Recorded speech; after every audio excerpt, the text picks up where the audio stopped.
This here's a song about a huge fish I tangled with a few years back.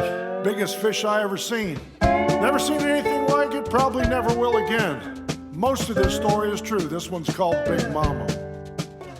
Well, I was sitting there in my boat and I was thinking about big fish. All right, so here's an interesting one. I got a phone call from a guy who said he was struggling catching swords the other day in the daytime. Said he missed 5 or 6 in a row. He caught a few at night. He was in a tournament.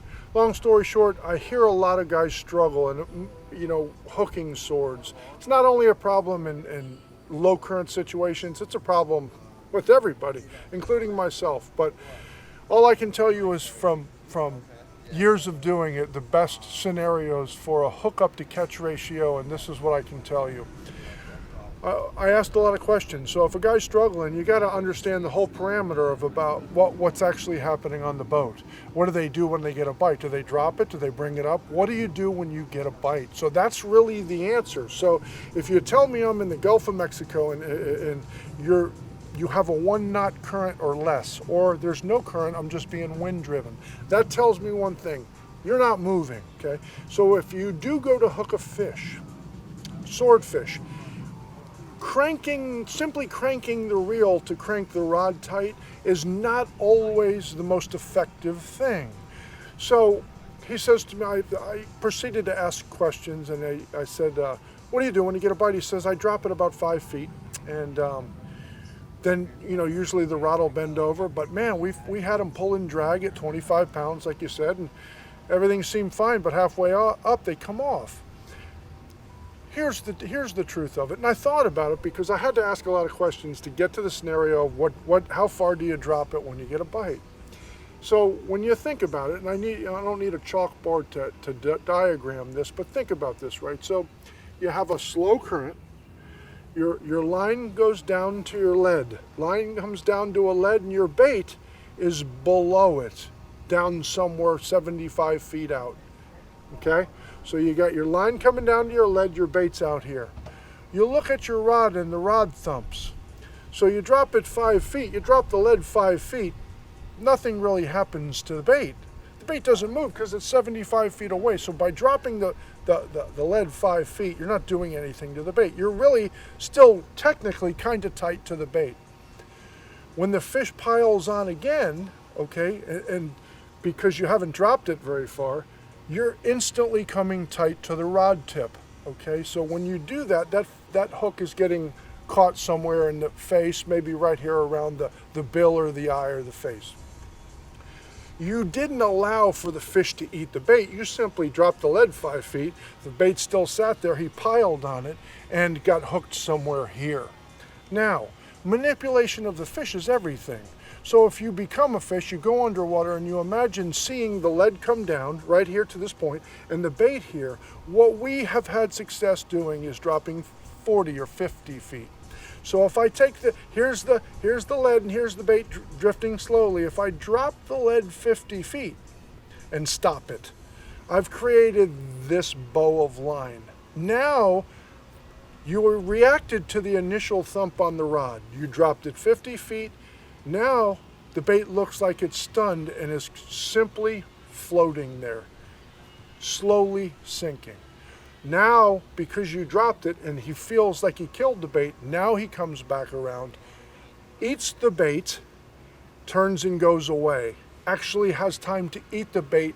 If you've ever seen the video of the swordfish eating bait on the bottom, it's really cool. He whacks it a couple times and then it takes him a minute, quite a few seconds to actually suck the bait down.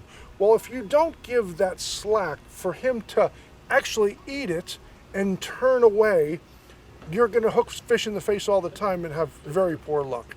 Now, if they're eating, if the moon's right, if the bait's right and they're eating, everybody can catch them. But that's not how it is all the time. So here's the scenario again. We sit, we look at the rod tip. He thumps the rod tip. I drop the lead 50 feet. I create the bow as the bait sinks, probably a squid where you're fishing. Now the fish can follow the bait down, come over, eat the bait, turn away. What does your rod do? Most of the time over there, it'll either slowly bend or it will start to wobble. And when you see the wobble, what that tells me is the fish is eating the bait and he's slowly coming tight. He's probably above the lead, and you see it start, the rod start to kind of fluctuate. When you see that, here's the most important thing. You have got to drive the boat in addition to winding to drive the hook at 25 pounds. Pull ahead.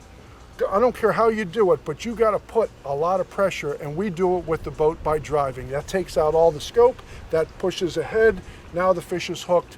Don't worry about him pulling off 100 feet of line. Let that thing pull. You have a ton of braid on your rod.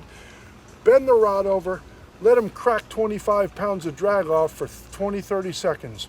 Now you feel confident about catching that fish, because truly he's on or gone. And that's the thought process. I want him on now, or I want him gone now.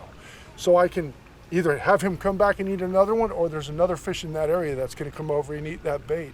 So that's the scenario. If you don't create the loop or the drop or the drop back, you're just hooking fish in the face. You're not giving them a chance. Here in Florida, if we're sitting watching the rod and all of a sudden the rod bends over, worst scenario we could want. Charters think it's awesome. Oh my gosh, the rod just bent over. We're like this. No, this one should be coming off shortly. We don't feel confidence in a rod that just bends over. So we want to manipulate. Don't drop it 5 feet, drop it 50 feet. Watch what happens. If he doesn't come to it then wind it back up, let him thump it again, then go back down 50 feet again, 30, 40 feet. But give that mono the ability and that bait the ability to sink, allowing him to eat it, turn away, then drive the hook. A lot more positive end results will happen with that, and I hope that helped you. If you have any questions, and just like he did, he was over in Louisiana, wherever you are in the world, fishing for swordfish, reach out to me. I'd love to see where you're fishing and see some of the catches like you guys send me as far as the charts or the places you want to go fish. Let me look at them. I'll be more than happy to help. 5, 6, 7, 8. We want to smell that nasty. They say what? That's gross. That's nasty. He's Pastor T, and the place to be. I'm RJP from the LHP, and we're bumping. This song's for you. This ain't the frickin' 2 Live crew, it's a dance. So get off the grass, put on a nasty bait and cast. That's right, that's what we do.